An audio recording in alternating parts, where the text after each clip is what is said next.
ہمارے حضرت مرشد عالم رحمۃ اللہ علیہ کے ایک مرید تھے، عالم تھے، مسلم شریف پڑھاتے تھے. انہوں نے زندگی کے کوئی 25 سال مسلم شریف پڑھائی تھی اور وہ حضرت مدنی رحمۃ اللہ کے شاگردوں میں سے تھے. حضرت کے بعد ان کا تعلق جو ہے وہ اس عاجز کے ساتھ ہو گیا، تو انہوں نے بیت کا تعلق اس عاجز کے ساتھ جوڑ لیا. میں ان کا بہت اکرام کیا کرتا تھا چونکہ وہ بڑے اساتذہ میں سے تھے اور بڑوں کے ساتھ نسبت تھی ان کی. اور میرا محبوب مشغلہ یہ ہوتا تھا کہ جب کبھی وہ آتے تھے نا تو میں ان سے پوچھتا تھا جی کہ جب آپ دارالعلوم دیوبند میں پڑھتے تھے تو وہاں کے حالات مجھے سنائیں، واقعات سنائیں. تو گھنٹوں وہ واقعات سناتے تھے اور میں مزے مزے سے سنتا تھا. ایک دن وہ کہنے لگے کہ حضرت میں آپ کو ایک عجیب واقعہ سناؤں. ان کو ضرور سنائیں.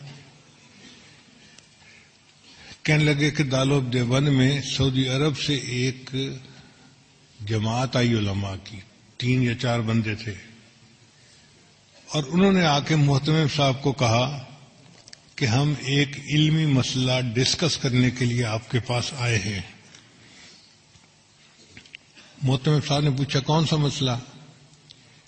وہ کہنے لگے اس لیے کہ ہم سے پہلے سعودی عرب کے اوپر ترکوں کا قبضہ تھا اور ترکوں نے قبروں کے اوپر بڑے گنبد بنائے ہوئے تھے اور کمرے بنائے ہوئے تھے اور عمارتیں بنائی ہوئی تھیں.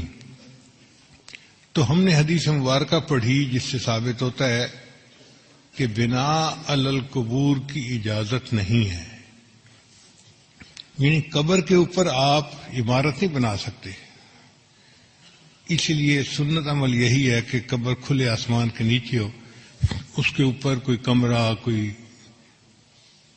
کبہ ایسا نہیں بنانی چاہیے. تو جنت بقیع میں جتنے کبے بنے ہوئے تھے ہم نے سب گرا دیے. اب مسئلہ آیا گنبد خضرا کا. تو کچھ علماء کہتے ہیں کہ حدیث مبارکہ کی روشنی میں ہمیں گنبد خضرا کو بھی گرا دینا چاہیے. تو ہم نے جو بادشاہ ہے اس کو اپنی ریکمنڈیشن دی.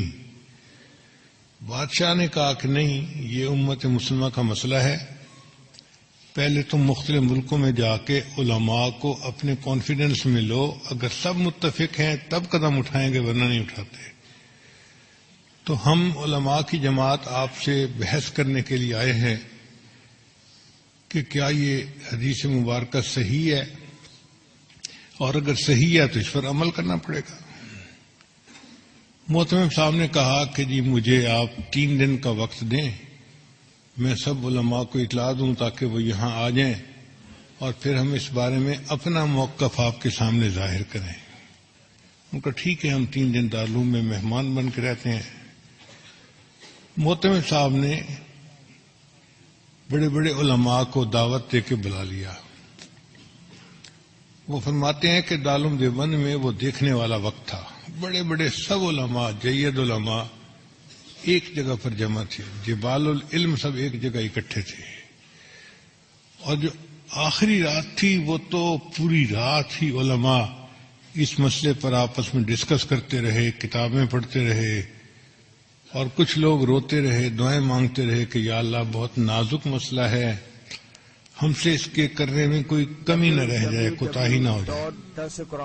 اگلا دن ہوا، عصر کی نماز کے بعد مجمع بیٹھا تھا تو محتمم صاحب نے ان علماء کو کہا کہ جی آپ سب علماء کے سامنے اپنا موقف پیش کریں، پھر جواب ہم دیں گے.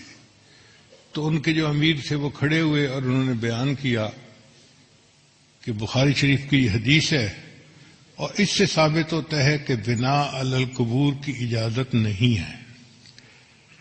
تو ہم نے جنت بقیع کے اندر تو قبروں پر جتنی عمارتیں تھیں سب گرا دیں. اب مسئلہ ہے گنبد خضرا کا. تو ہم آپ لوگوں سے یہ پوچھنے آئے ہیں کہ بتائیں کیا اس حدیث کے اوپر آپ کو کوئی اعتراض ہے، کوئی جرح ہے کسی راوی کے اوپر، یا کوئی کمی کسی طرح کی بھی ہو، کوئی شغم ہو تو بتائیں. تو جب انہوں نے پوچھا تو تھوڑی دیر کے لیے سارا مجمع خاموش، کہیں کہیں سسکیوں کی آواز آتی،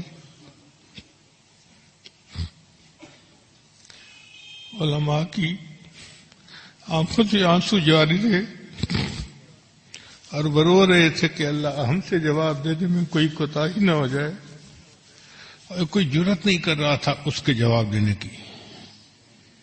اتنے میں حضرت اقدس تھانوی رحمۃ اللہ علیہ کھڑے ہوئے اور حضرت نے فرمایا کھڑے ہو کر، الحمدللہ اللہ نے اس مسئلے میں مجھے شرح صدر عطا فرما دی ہے۔ تو اس نے پوچھا کہ شرح صدر سے کیا مراد ہے؟ حضرت نے فرمایا کہ شرح صدر یہ کہ یہ حدیث بالکل صحیح ہے، اس کے کسی راوی کے اوپر کوئی اعتراض نہیں ہے، کوئی جرح نہیں ہے، اور ہر لحاظ سے یہ حدیث صحیح بھی ہے سند متصل کے ساتھ، اور صحیح مضبوط ہے مضمون اس کا۔ تو جو ان کے امیر تھے وہ کہنے لگے کہ اس کا مطلب یہ ہوا کہ اگر یہ حدیث صحیح ہے تو پھر تو نص ہو گئی، اس کے اوپر عمل کرنا ہمارے لیے ضروری ہو گیا، تو کیا ہم گنبد خضرا گرا سکتے ہیں؟ تو حضرت تھانوی نے جواب دیا، یہی تو شرح صدر ہے جو اللہ نے مجھے عطا فرما دیا، حدیث بھی صحیح ہے لیکن آپ گنبد خضرا کو گرا نہیں سکتے۔ اس نے کہا آپ کیسی باتیں کر رہے ہیں؟ جب حدیث صحیح ہے تو پھر اس گنبد خضرا کو گرانے میں رکاوٹ کیا ہے؟ حضرت نے فرمایا اس کی وجہ یہ کہ حدیث پاک کے مطابق بنا علی القبور کی اجازت نہیں ہے، کہ قبر کے اوپر کوئی عمارت، کوئی کمرہ، کوئی جبہ کبہ بنانے کی اجازت نہیں ہے۔ گنبد خضرا کا معاملہ الگ ہے، یہاں عمارت پہلے تھی، یہ حجرہ عائشہ تھا، اور نبی اسلام کی قبر مبارک بعد میں اس کے اندر بنائی گئی، لہذا اب اس عمارت کو کوئی بندہ گرا نہیں سکتا۔ ایسا جواب تھا کہ وہ لوگ مطمئن ہو گئے۔ گنبد خضرا آج بھی ہے، اور کابر علماء دیوبند کی عشق نبی کی دلیل دے رہا ہے۔